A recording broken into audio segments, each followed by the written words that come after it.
Parents کی طرف سے بارہا پوچھے جانے والا کویسچن کہ بچے کو قبض ہو گئی ہے، بچہ ایزیلی سٹول پاس نہیں کر رہا، بچہ صحیح سے پوٹی نہیں کر رہا، وہ روتا ہے، تکلیف ہوتی ہے، سم ٹائم پاخانے کے ساتھ خون بھی آ جاتا ہے، پاخانے والی جگہ پہ زخم ہو گئے کو یہ جان لینا ضروری ہے کہ اگر 4 دن بعد بچہ جا کے پوٹی کر رہا ہے تو اس کو ہم کہتے ہیں کہ بچے کو قبض ہو گئی ہے۔ اگر ان دنوں میں بچہ ایک دفعہ بھی سٹول پاس کر لیتا ہے تو اس کو ہم کانسٹیپیشن نہیں کہتے۔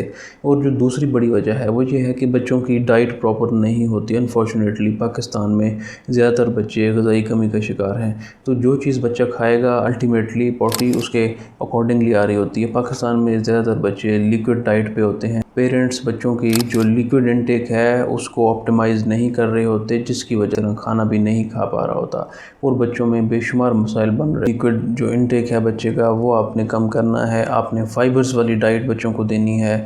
اس کے علاوہ جو چکی کا آٹا ہوتا ہے، جو آرگینک فلور ہوتا ہے بچوں کی ڈائٹ میں، آپ وہ انٹروڈیوس کریں پراپرلی اپنی ایک روٹین میں آ سکیں۔ اس کے علاوہ اگر آپ وائٹ بریڈ بچوں کو دے رہے ہیں، کئی چیزیں ہیں اس میں وہ لیک کر رہی ہوتی ہیں، تو آپ بچوں کو براؤن بریڈ انٹروڈیوس کروائیں۔ فروٹس دے رہے ہیں تو وہ چھلکے کے ساتھ دیں، اس طرح ایپل آپ دے رہے ہیں چھلکوں کے ساتھ دیں، کیونکہ ان میں بھی فائبرز پایا جاتا ہے اور بچوں کی جو انتڑیوں کی حرکت ہوتی ہے جس کو ہم باول موٹیلٹی کہتے ہیں، تاکہ وہ مینٹین رہے اور بچوں میں قبض اور اس طرح کے مسائل نہ ہوں۔ دلیا بھی دے سکتے ہیں، ساگودانہ کھچڑی، یہ وہ ساری چیزیں ہیں جو آپ بچوں کی روٹین میں ایڈ کر سکتے ہیں۔ گوشت، قیمہ، کلیجی، ہرے پتوں والی سبزیاں، دالیں، یہ وہ ساری چیزیں ہیں جن کو آپ بیلنسڈ وے میں لے کے چلیں، لیکوڈ انٹیک کم کریں تاکہ اس طرح کے مسائل بچوں کے حل ہو جائیں۔ اس کے علاوہ پوٹی کرتے وقت بھی پراپر پوزیشن ہونی چاہیے جس کو ہم اسکواٹ پوزیشن کہتے ہیں۔